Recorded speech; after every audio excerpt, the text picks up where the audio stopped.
काम करो, गाड़ी को रिवर्स गियर में लगाओ। हाँ, लेकिन मुझे डर लग रहा है, पता नहीं गाड़ी कहीं इधर उधर चली गई तो। कुछ नहीं होगा, जैसा मैं बोलता हूँ वैसा करती जाओ। ओके, एक काम करो, गाड़ी को रिवर्स गियर में लगाओ और धीरे धीरे क्लच दबाओ और धीरे धीरे एक्सीलेटर छोड़ो, बस। अभी बेटा हम सिखा देते हैं तुम्हें गाड़ी चलाना, रमेश को तो वैसे भी ठीक से नहीं आता है। अरे काका, आप साइकिल चलाना तो ठीक से जानते नहीं है, गाड़ी क्या चलाएंगे? हाँ काका, आप ही सिखा दीजिए तो अच्छा है, ये तो सारा दिन फोन पे लगे रहते, मेरी तरफ ध्यान भी नहीं देते। अच्छा, एक काम करो, गाड़ी को रिवर्स गियर में लो। हाँ, हेलो,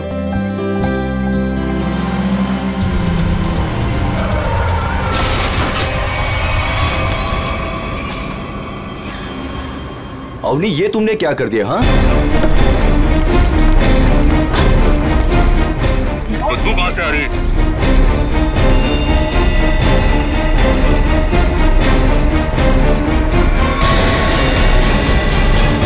इसके अंदर लाश कहां से आ गई? इसमें से बदबू भी कितनी आ रही है? हे भगवान, इन्होंने तो लाश देख ली।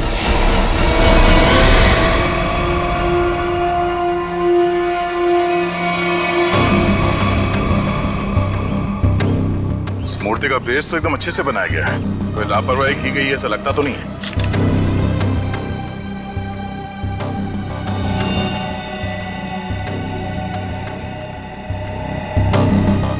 मगर इस मूर्ति में इसको रखा क्यों होगा? और वो भी ऐसे चहल पहल वाली कॉलोनी के बीच में रखी गई मूर्ति, वो भी ऐसे कॉलोनी के बीचों बीच जहाँ पे इतनी चहल पहल है।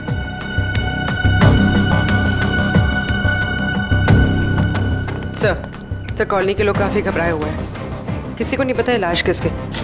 और सर, इस कॉलोनी से कोई गायब भी नहीं हुआ है। चल देखते हैं।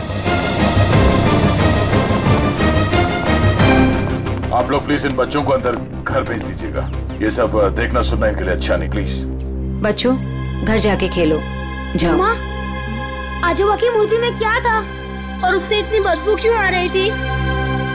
घर आके बताती हूँ। बच्चों, मम्मी की बात सुनना चाहिए। हा? जाओ घर के अंदर जाओ। आपके बच्चे ने कहा कि ये मूर्ति उनके दादाजी की? जी, मेरे पिताजी की मूर्ति थी, सुमित प्रकाश नाम था उनका। उनकी मूर्ति क्यों बनवाई थी? मेरे पति एक इंजीनियर और साइंटिस्ट थे। सूखे इलाकों के लिए उन्होंने एक नई सिंचाई पद्धति का आविष्कार किया था, इसी से खुश होकर गवर्नमेंट ने उन्हें ये जमीन दान में दी थी। और सुमित जी इतने महान थे कि उन्होंने वो जमीन कॉलोनी को दान कर दी थी और हमने उसी जमीन पर ये बच्चों के लिए ये पार्क बनवा दिया। इसीलिए हमने उनके सम्मान में इस पार्क में उनकी मूर्ति लगवाई। देखिए, ऐसा लगता है कि किसी ने हाल में इस लाश को मूर्ति में छिपाया है। हाँ, कुछ महीनों पहले। आप लोग बता सकते हैं कि मूर्ति यहाँ कब लगाई गई थी? क्योंकि शायद लाश को उसी वक्त अंदर रखा गया था। ये क्या कह रहे हैं सर? ऐसा हो ही नहीं सकता। सुमित जी जिस साल गुजर गए उसी साल ये मूर्ति वहाँ लगवाई गई थी। कम से कम 39 साल हो गए। 39 साल पहले? तो ये हो सकता है कि जब हाल फिलहाल में मूर्ति बदली गई हो या फिर इसकी मरम्मत की गई हो, तब ये लाश इसमें डाल दी गई हो। जी नहीं, जब से ये मूर्ति लगवाई गई है तब से ना इसकी मरम्मत हुई है और ना इसे बदला गया। ऐसे कैसे हो सकता है? कुछ महीनों पहले मरे हुए आदमी की लाश इतनी पुरानी मूर्ति के अंदर कैसे हो सकता है? शायद ऐसा हुआ हो कि रात के अंधेरे में ये काम हुआ हो और आप लोगों को पता नहीं चला। पूर्वी, जरा वॉचमैन से पता कर। सर, इस कॉलोनी में करीब 200 फैमिलीज रहती है। अगर किसी ने रात को पुतला बदला होता, किसी ने तो देखा होता, लेकिन यहाँ तो किसी ने कुछ देखा ही नहीं। सर, यहाँ पर 2 वॉचमैन हैं, एक दिन में ड्यूटी करता है और एक रात में, और दोनों का ही कहना है कि किसी ने भी मरम्मत का काम होते हुए नहीं देखा। कमाल है, अगर कोई काम हुआ नहीं है तो फिर ये लाश मूर्ति के अंदर आई कैसे? सचिन, 39 साल पहले ब्रॉन्ज की मूर्ति खड़ी की गई हो, तब से लेकर आज तक ना किसी ने उसकी मरम्मत की, ना उस मूर्ति को बदल दिया। हाँ सर, 1976 की बात है सर। हाँ, और आज उस ब्रॉन्ज के पुतले के अंदर मिलती है एक लाश और कॉलोनी के 40 लोग कहते हैं कि उन्होंने कुछ देखा तक नहीं। कैसे हो सकता है? मूर्ति के अंदर लाश? 2 ही तरीके आते हैं मेरे दिमाग में। एक, या तो पुरानी मूर्ति के अंदर लाश रखी या फिर नई मूर्ति बनाकर उसके अंदर लाश डालकर उस नई मूर्ति को पुरानी मूर्ति की जगह रखी गई और पुरानी मूर्ति गायब कर दी गई होगी। सर लेकिन ब्रॉन्ज की नई मूर्ति बनाने के लिए तो कई दौर से गुजरना पड़ा होगा। पहले तो उसने प्लास्टर ऑफ पेरिस का ढांचा तैयार किया होगा, फिर उस ढांचे से उसने नया सांचा तैयार किया होगा और फिर कम से कम 1200 डिग्री सेल्सियस पे उसने उस ब्रॉन्ज को पिघलाकर उसमें डाला होगा और फिर उसके टुकड़े किए होंगे। टुकड़ों को फिर वेल्डिंग करके जोड़ा गया होगा, फिर मूर्ति तैयार होगी तो उसे खड़ा कर दिया गया होगा। ये कुछ चुटकी भर में थोड़ी होता है, बहुत टाइम लगा होगा, बहुत टाइम लगा होगा। और सर लाश को मूर्ति में रखा गया होगा, मूर्ति को कॉलोनी में लाया गया होगा और फिर पुरानी मूर्ति की जगह रखा गया होगा। पूर्वी इतनी बड़ी मूर्ति कोई गोदी में उठाकर तो नहीं ला सकता, उसे लाने के लिए ट्रक या फिर कोई बड़ी गाड़ी लाई होगी। उसके साथ साथ उसे खड़े करने के लिए क्रेन लाया गया होगा। इतना सब अगर हुआ है फिर भी कॉलोनी के लोग कहते हैं कि उन्हें कुछ मालूम नहीं, ऐसा कुछ हुआ ही नहीं। सर फिर तो पहला वाला तरीका इस्तेमाल किया गया होगा सर। बॉडी को कॉलोनी में लाया गया होगा और फिर मूर्ति में रख दिया गया होगा। मूर्ति को लेटाया गया होगा, उसके बाद उसके अंदर लाश को रखा गया होगा और फिर उसे खड़ा भी किया होगा। कैसे हो सकता है, कैसे हो सकता है ये? सर इतना अजीब तरीका लाश को ठिकाने लगाने का, खूनी को ये सब करने की जरूरत क्या थी? वही तो, इतनी तकलीफ क्यों? लाश को ब्रॉन्ज की मूर्ति के अंदर ही क्यों? कोई ना कोई वजह तो जरूर होगी, पर है कौन ये? है कौन ये? लाश है किसकी? कैसे मरा है? मरा या मारा गया? इस आदमी की उम्र 45 साल है और इसकी मौत इसके सर पे लगी चोट की वजह है। अरे sir sir sir sir Hindi में बोलेंगे तो मुझे भी समझ में आएगा। क्या बोल रहे हैं? इस आदमी की उम्र 45 साल है और इसकी मौत इसके सर पर लगी चोट की वजह से हुई है। ये हुई ना? Thank you. और कुछ और बता सकते हैं? कोई जादू है? चुटकी बजाऊंगा हो जाएगा? अरे कोई जादू है जो चुटकी बजाऊंगा सब कुछ हो जाएगा? मन तो करता है चुटकी बजा दूं और ये आदमी गायब हो जाए। क्या बोले तुम? मतलब मैं कह रहा था साड़ुंके साहब, आप चुटकी बजा दे तो केस सॉल्व हो जाएगा। कितना किया है, ये तो कुछ भी नहीं है। हाँ लेकिन अभी मेरा चुटकी बजाने का मूड नहीं। ठीक है तो मैं उधर बजा लेता हूँ चुटकी। किधर चले जाते हो? हाँ देखिए आप, तारिका जी।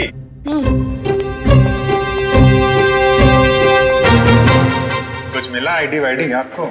ना आईडी ना वॉलेट, कुछ नहीं। और ये कपड़ों की हालत देखो। भाई साहब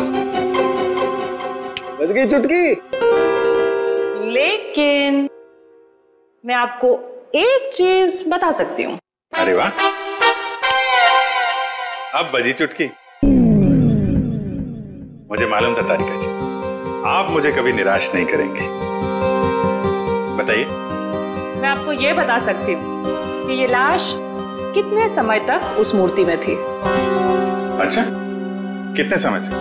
ये लाश ब्रॉन्ज की मूर्ति में बंद थी, वातावरण के प्रभाव में आए बिना।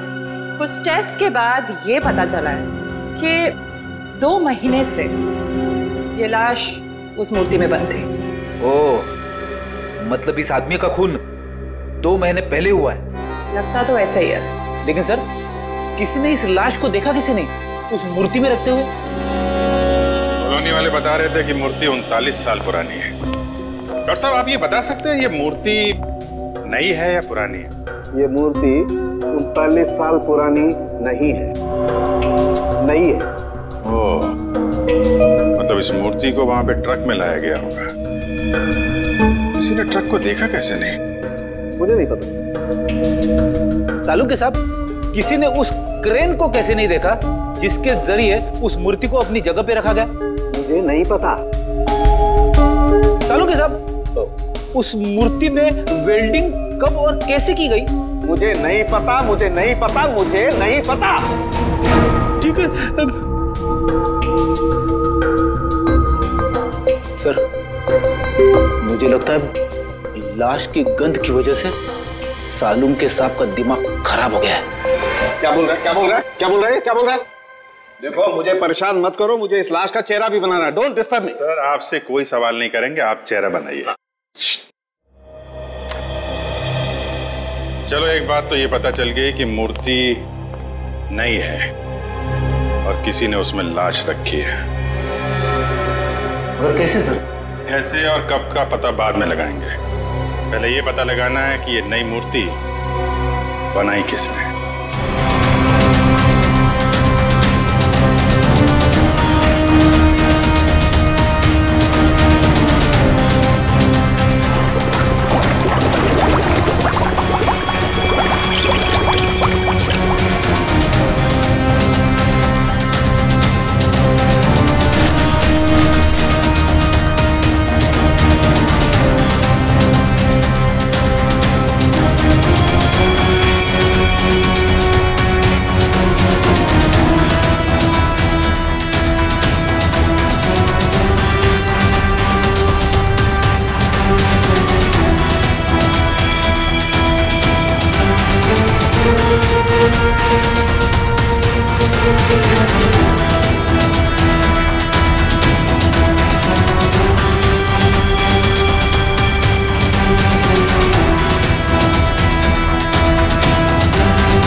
दुकान में तो कोई नहीं दिख रहा।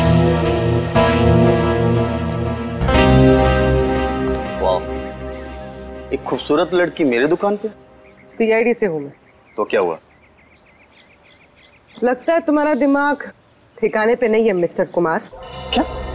कुमार? मैं किसी कुमार सुमार को नहीं जानता और न मैं कुमार सुमार हूँ। तुम निशित कुमार नहीं हो जिसकी ये दुकान है? ओह, इस दुकान के पहले वाले मालिक निशित कुमार, उनकी बात कर रही है ना? पहले वाला मालिक? हाँ, निशित कुमार का 2 महीने पहले खून हो गया।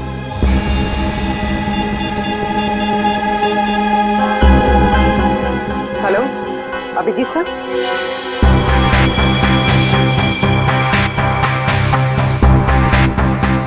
तारिका, बन गया ना चेहरा?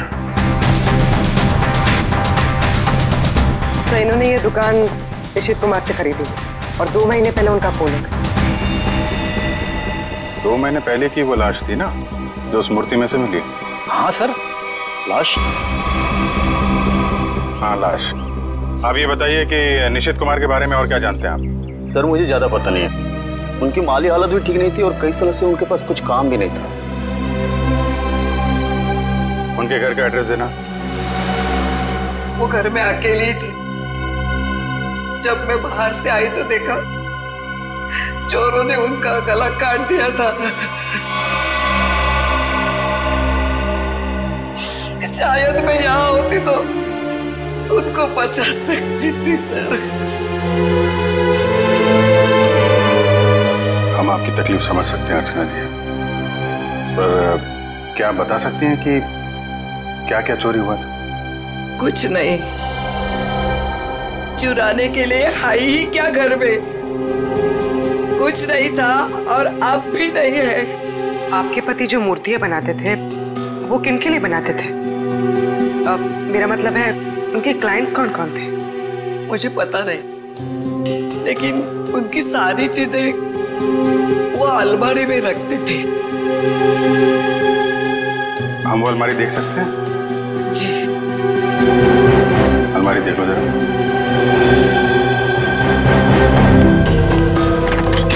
अर्चना जी, ऐसा भी हो सकता है कि ये चोरी का मामला ना हो। मैं समझी नहीं सर कुछ। निशित जी का कोई दुश्मन भी था जो उनकी जान लेना चाहता हो? सर मामूली सा शिल्पकार, उनका दुश्मन कौन हो सकता है?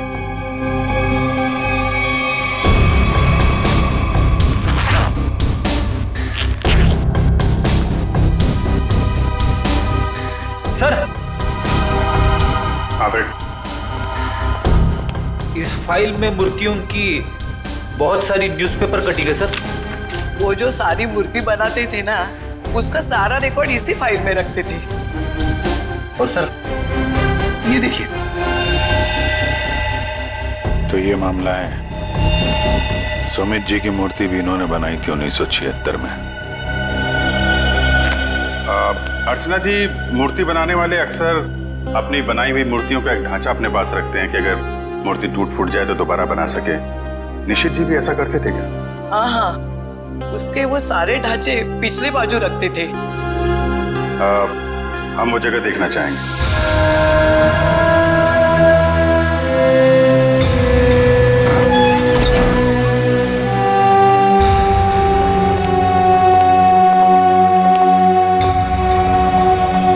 सर, आप सब देख रहे हैं ना, ये उनकी पूरी जिंदगी की कारीगरी है। उन्होंने जितनी भी मूर्तियां बनाई थी उन सबका एक एक ढांचा यहाँ है।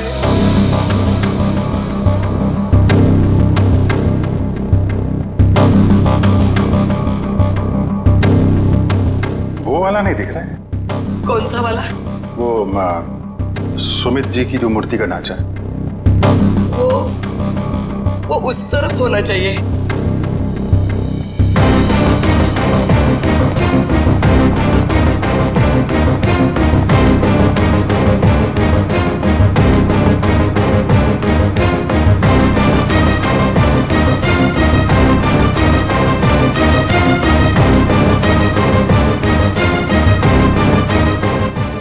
क्या देख रहे हैं?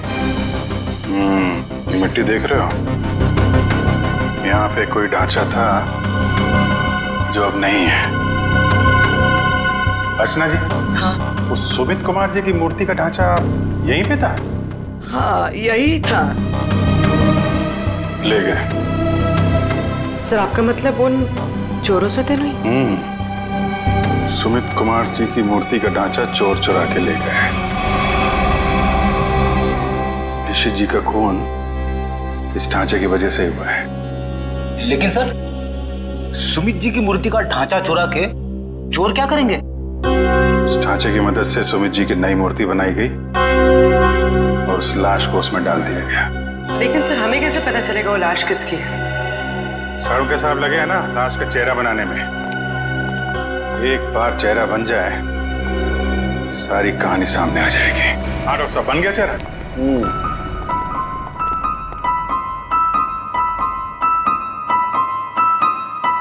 ये देखो बॉस, ये है वो मरा हुआ आदमी। क्या? ये कैसे हो सकता है? डॉक्टर साहब, ये क्या मजाक है? भाई साहब, मैं मजाक नहीं कर रहा हूँ, यही है उस आदमी का चेहरा, ऐसा ही दिखता है वो। मैं जानता था, मुझे बिल्कुल पता था ये कुछ ऐसा करेंगे जिससे सारा केस उलट जाए। क्या बात कर रहे हो यार तुम? मैं ऐसा क्यों करूंगा? क्या हो गया तुम्हें? अभिजीत, ये क्या कह रहे हो तुम? ये उसी आदमी का चेहरा है। सर, मजाक क्यों करेंगे? क्योंकि डॉक्टर साहब ने जो चेहरा बनाया है वो मूर्ति का चेहरा है। सुमित जी का चेहरा है जो 39 साल पहले मर चुके हैं। इस चेहरे में सिर्फ मूंछ लगाना बाकी है। क्या बात कर रहे हो? ये आप बताइए, आपने बनाया है चेहरा? तो मैंने तो वही बनाया है जो मुझे खोपड़ी ने बताया। मैंने तो मूर्ति देखी भी नहीं है यार। तो आप देख लीजिए, ये मूर्ति है। ये तो वाकई वही चेहरा है जो मैंने बताया। ऐसा कैसे हो सकता है? सर, ये आदमी 39 साल पहले मर चुका है। आज जिंदा होता तो 80 साल का होता। और आपने कहा था ना कि ये मरा हुआ आदमी 45 साल का। कैसे पॉसिबल है?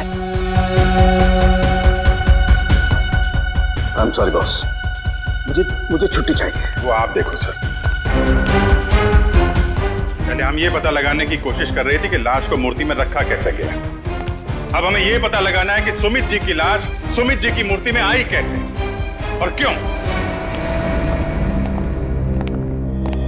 सर, कुछ पता चला उस लाश के बारे में? देखिए, उसी के बारे में हम लोग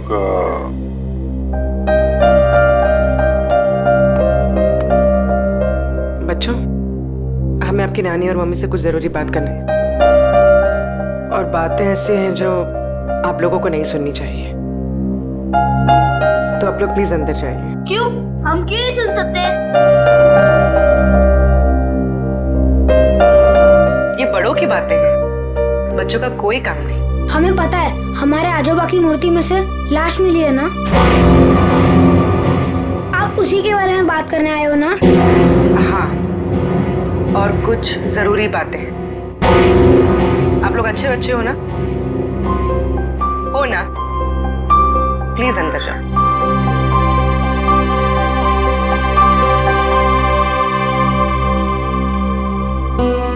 सर बताइए ना, क्या पता चला आप लोगों को?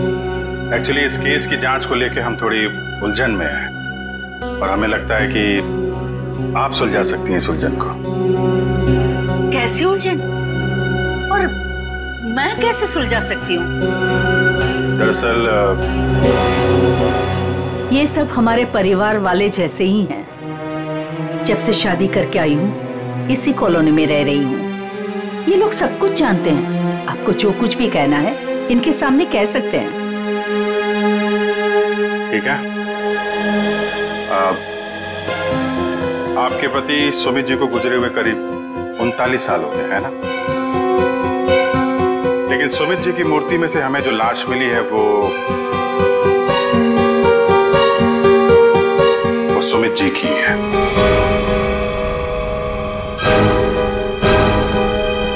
ये कैसे हो सकता है?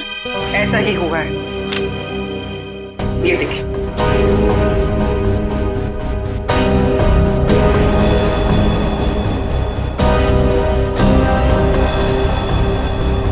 इतने यकीन के साथ आप ये कैसे कह सकते हैं? हाँ, ये हो ही नहीं सकता। जरूर कुछ भूल हुई है आप लोगों से। कोई भूल नहीं।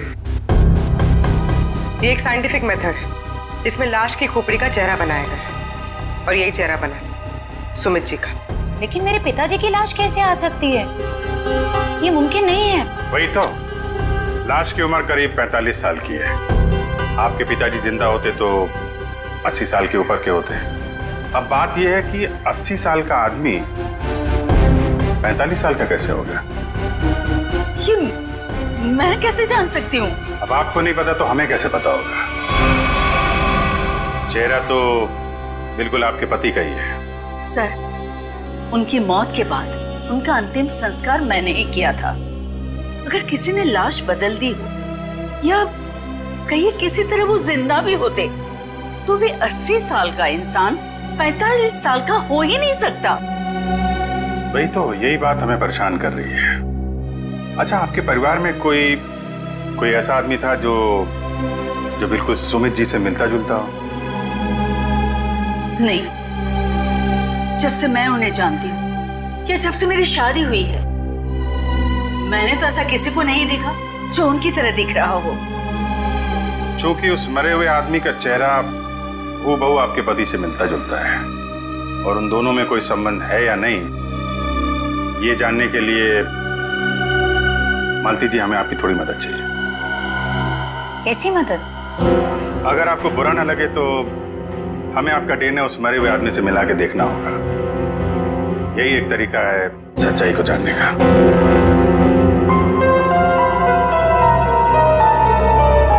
ठीक है, मैं तैयार हूँ, क्योंकि हम भी इस सवाल का जवाब चाहते हैं।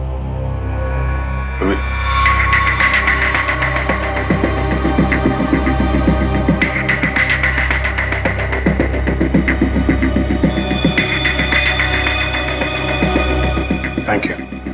हम फिर मिलेंगे और तब जवाब के साथ मिलेंगे। तारिका जी, डीएनए रिपोर्ट आ गई? पार्शियल मैच है। क्या? पार्शियल मैच है? देखा, इसका मतलब सालू के गलत नहीं था बॉस। ये आदमी सुमित के परिवार का ही। बाप का डीएनए बेटी में भी है और इस मरे हुए आदमी में भी। निश्चित रूप से ये आदमी सुमित के परिवार का ही कोई है। अगर ये सुमित का रिश्तेदार है तो किसी ने इसे पहचाना कैसे नहीं? कोई तो होगा जिसे पहचानता। ये बड़ी चौंकाने वाली बात है। आपने जो इसका चेहरा बनाया था उसकी फोटो हमने अखबार में भी भेजी, लेकिन ऐसा कोई भी आदमी सामने नहीं आया जो इसे पहचानता हो। अगर ये इसी शहर में था तो किसी ने तो इसे देखा होगा। कोई तो होगा इसके पहचान वाला। तारिका जी, आप तो जीनियस हैं। ऐसे क्या कह दिया मैंने? केस सॉल्व कर दिया। हो सकता है ये आदमी इस देश का हो ही ना। हो सकता है कि मरने से कुछ समय पहले इस देश में आया। ओह, इसीलिए किसी ने इसे पहचाना नहीं। हाँ, पिछले 2-3 महीने की इमिग्रेशन रिपोर्ट्स चेक करनी होंगी हमें। पंकज, आज के अखबार में मैंने अपना राशिफल देखा। जानते हो क्या लिखा था उसमें? क्या था सर? बहुत जल्द नौकरी में बदलाव होगा। इसका मतलब जानते हो? हाँ सर, ये तो बहुत दुख की बात है। आपका डिमोशन होने वाला है। आपकी पोस्ट तो मेरे से भी नीचे होने वाली है। क्या बोलता है? अरे इसका मतलब है मेरा बहुत जल्द प्रमोशन होने वाला है। हाँ, पिछले 1 हफ्ते से मुझे ऐसा ही लग रहा है। लेकिन मुझे ऐसा नहीं लग रहा है। सर अभिजीत सर ने बिल्कुल सही पता लगाया सर। इमिग्रेशन रिकॉर्ड से उस मरे हुए आदमी का चेहरा मैच कर रहा है सर। गुड, मिला है सर।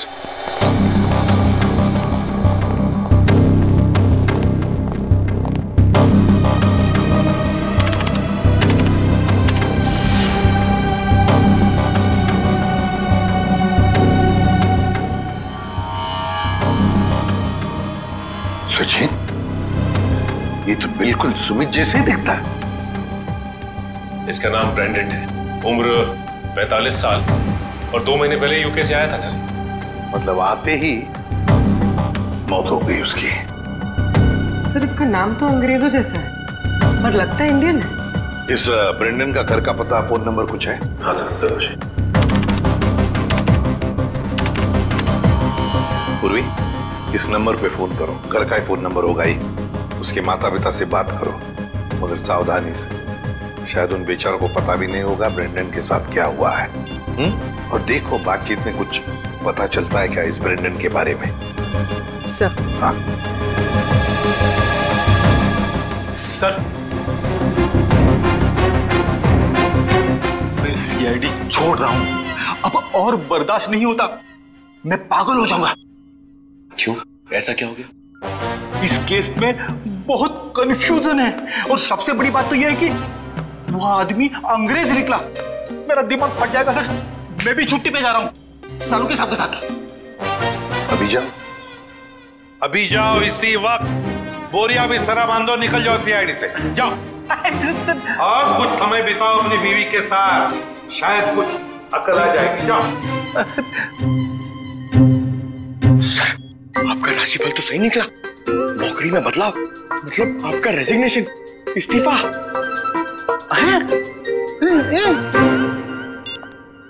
सर। हाँ पूर्वी, बात हो गई? हाँ सर, एक और चौंकाने वाली बात पता चली। क्या? सर ये ब्रेंडन सुमित का बेटा था। ब्रेंडन सुमित का बेटा है? वो कैसे? उसकी पहली शादी से। सुमित ने बियाट्रिस नाम की एक अंग्रेज औरत से 1970 में शादी की थी। बेटे को जन्म देते हुए वो औरत मर गई। बीवी की मौत के बाद उसका दिल टूट गया और वो अपने इस बेटे को लेकर इंडिया वापस आना चाहता था, लेकिन उसकी बीवी के घर वालों ने बच्चे को आने नहीं दिया। इसलिए बच्चे को नाना नानी के पास छोड़कर वो इंडिया आ गया। और इंडिया में आने के बाद उसने अर्चना से शादी की और अपनी पिछली जिंदगी मिटा दी। किसी को कुछ भी नहीं बताया। और इसीलिए सुमित के इस बेटे ब्रेंडन के बारे में यहाँ पे किसी को भी कुछ पता नहीं था। यस। हाँ, लेकिन ये ब्रेंडन इंडिया आया क्यों आया ये? सर अपने नाना नानी की मौत के बाद उसे अपने पिता के बारे में पता चला, तो अपने पिता के परिवार वालों के बारे में जानने के लिए वो इंडिया आया था।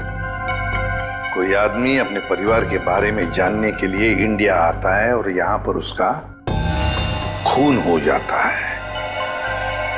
नहीं नहीं नहीं नहीं, ये कोई और ही चक्कर है। सर, अब इस ब्रेंडन के खूनी तक हम कैसे पहुंचेंगे? शुरू से शुरू करके। सॉरी सर, आपका मतलब क्या था? एयरपोर्ट से पंकज, एयरपोर्ट से। जैसे ब्रेंडन एयरपोर्ट पर उतरा, पता लगाएंगे वो कहाँ गया, कैसे गया, किससे मिला।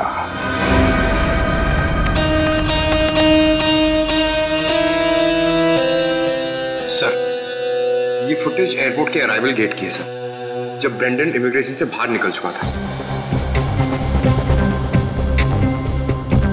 सर, ये रहा ब्रेंडन। ये कैप वाला आदमी ब्रेंडन से मिलने आया। कैप की वजह से इसका चेहरा ठीक से दिख नहीं रहा। जरा जूम करो उस पर।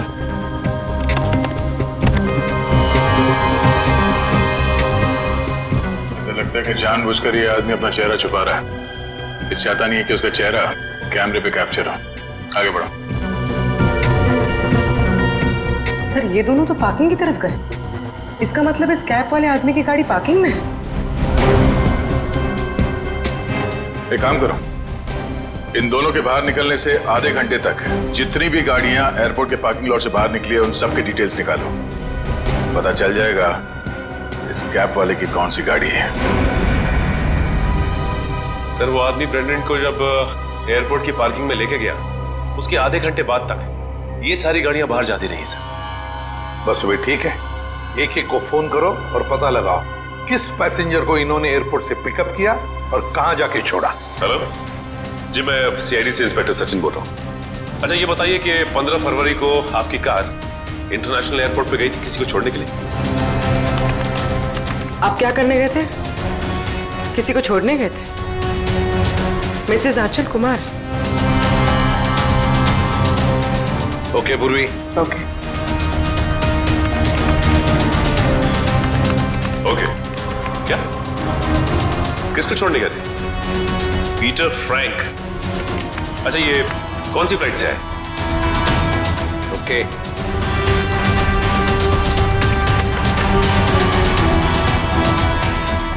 मिस्टर डिसिल्वा,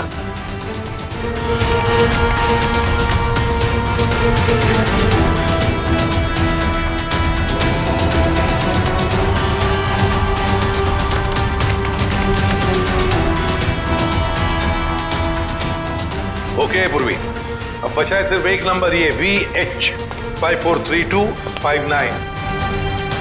और सर, ये नंबर किसी मिस्टर अनिल के नाम पे, जो कि लोनावाला के बंगलों पे रजिस्टर्ड है सर। लेकिन ये आदमी फोन नहीं उठा रहा है सर। फोन नहीं उठा रहा है? लगता है ये अनिल ही पिकअप करने आया था ब्रेंडन को एयरपोर्ट पर। सर, कहीं इस अनिल ने ही तो ब्रेंडन का खून नहीं किया?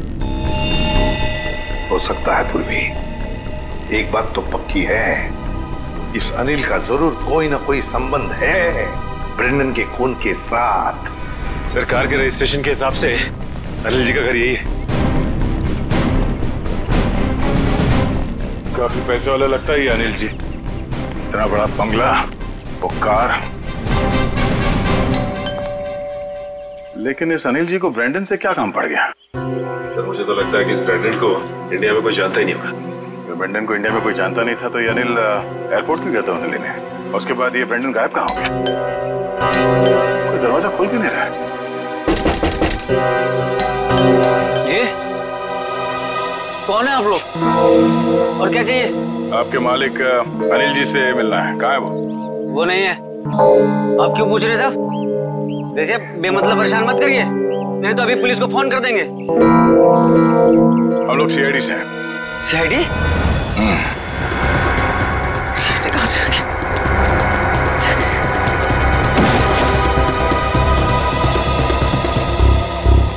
अब ये हमारे किसी काम का नहीं है। लगता है अनिल जी उसी तरफ है जिस तरफ ये भाग रहा है। चलो देखते हैं।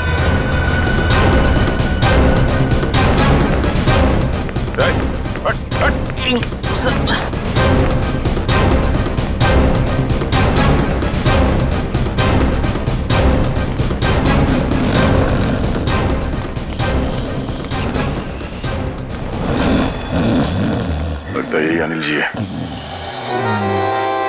अनिल जी,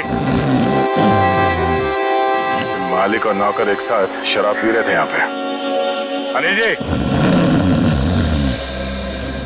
अनिल जी, जी। हम ये जानने आए कि कुछ महीने पहले आप ब्रेंडन को एयरपोर्ट से लेकर कहाँ गए थे? एयरपोर्ट? ब्रेंडन? मैं कुछ नहीं समझ पा रहा यार, क्या बोल रहे हो तुम? हम ये कह रहे हैं कि ब्रेंडन को लेके आप एयरपोर्ट से आए थे और ये हमने सीसीटीवी फुटेज में देखा है।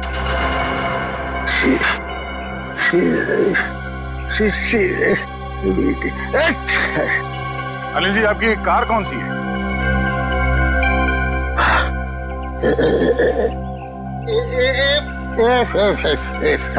सच्चाई तो ये है कि ना तो ये बंगला आपका है और ना ही वो कार।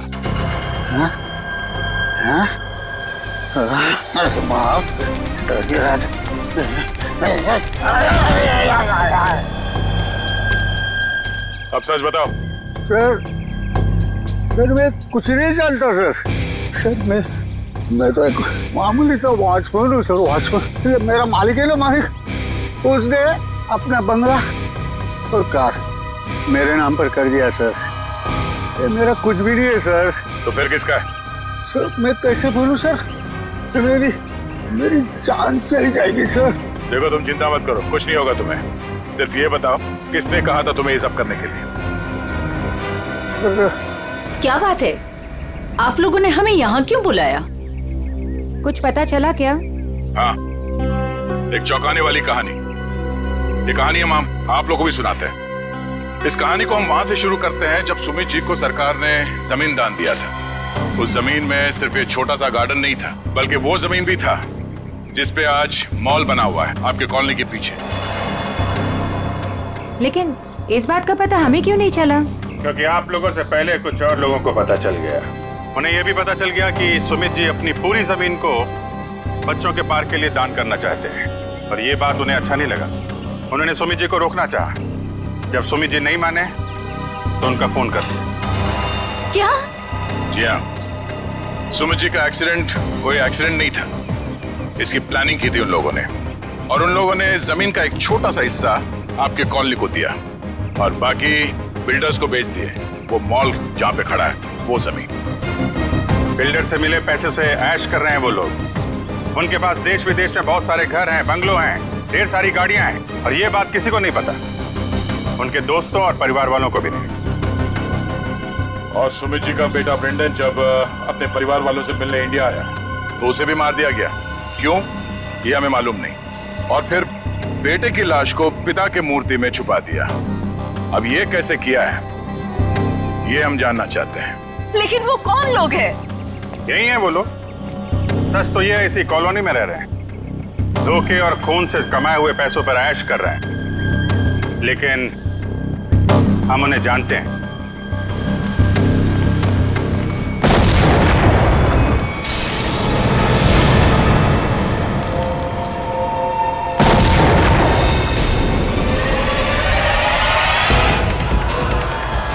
अजय आपको पीछे आइए जल्दी।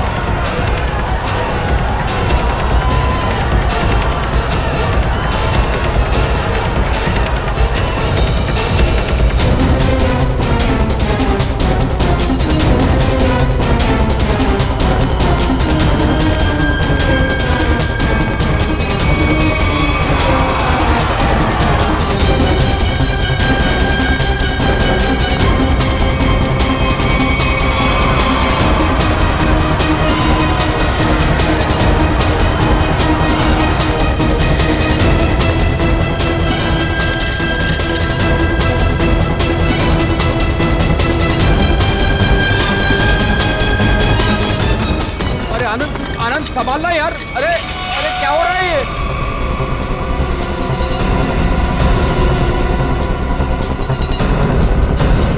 कहाँ भाग रहे हो? अरे सर उतारिए हम लोगों को। सर मर जाएंगे हम। सर नीचे उतारिए प्लीज। सर हमने तो तुम दोनों का नाम भी नहीं लिया था। हाँ, मगर तुम लोगों के लोनावले वाले बंगले पे गए थे हम लोग। नीचे उतारिए ना। अरे तुम लोग तो वैसे ही गिरे हुए आदमी हो। सुमित जी और ब्रेंडन का खून किया तुम लोगों ने। नहीं सर, वैसे हमें पता चल गया, तुम लोगों को मालूम पड़ गया था कि तुम्हारे करतूत के बारे में हमें पता चल गया। सर नीचे उतारिए प्लीज। इसलिए कॉलोनी वालों की जान को नुकसान पहुंचा है। हाँ? और अब उसका भगदड़ का सहारा लेके भाग रहे तुम लोग। सर उतारिए हमें। सर नीचे उतारिए प्लीज। नीचे उतारिए ना। मर जाएंगे सर। सर नीचे उतारिए ना।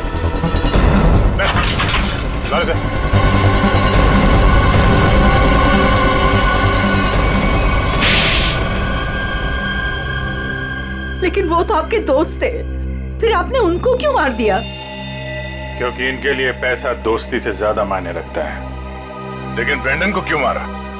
सर एक्चुअली हम उसे मारना नहीं चाहते थे। हम उसे एयरपोर्ट से सीधा हमारे खाली पड़े हुए फ्लैट पे लेके गए।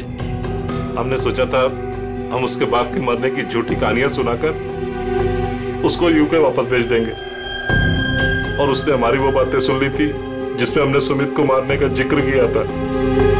इसके लिए उसको मारा सर। लेकिन उसकी लाश मूर्ति में क्यों छुपाई? हम नहीं चाहते थे कि उसकी लाश किसी भी हालत में सीआईडी को मिले। अगर हम उसे जलाते, दफनाते या किसी तालाब झील में उसकी लाश छोड़ देते तो एक न एक दिन तो लाश मिल ही जाती ना। फिर तो हम पकड़े जाते।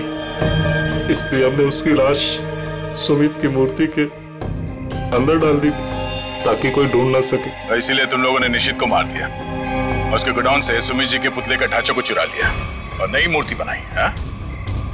लेकिन तुम लोगों ने मूर्ति जब बदली तो कॉलोनी वालों को कैसे नहीं पता चला?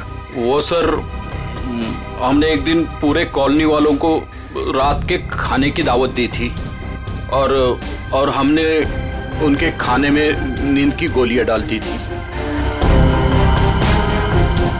अच्छा, जब सारी कॉलोनी सो गई तो पुरानी मूर्ति की जगह नई मूर्ति रख दी।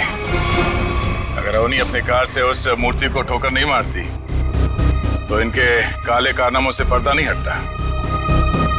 लेकिन सच्चाई में एक ताकत होती है जो कभी छुपती नहीं। और जुर्म में भी वही कमजोरी होती है, वो भी कभी छुपती नहीं। इन्हें हमारे हवाले कर दीजिए, इन्हें सजा हम देंगे।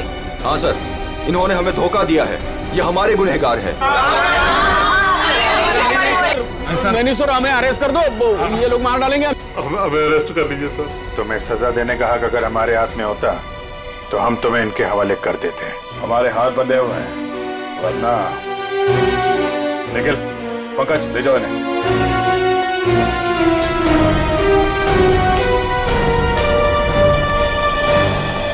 बेटा, आप लोगों का बहुत बहुत शुक्रिया कि आप लोगों ने ये गुत्थी सुलझाई और छिपे हुए गुनहगारों को पकड़ लिया। ये तो हमारा फर्ज था, लेकिन हम पूरी कोशिश करेंगे कि मॉल की जमीन भी कॉलोनी को वापस मिल जाए। आपके पति का जो सपना था वो पूरा होके ही रहेगा। खुश रहो बेटा, खुश रहो। For more updates, subscribe to our channel, click the show links and enjoy watching the videos.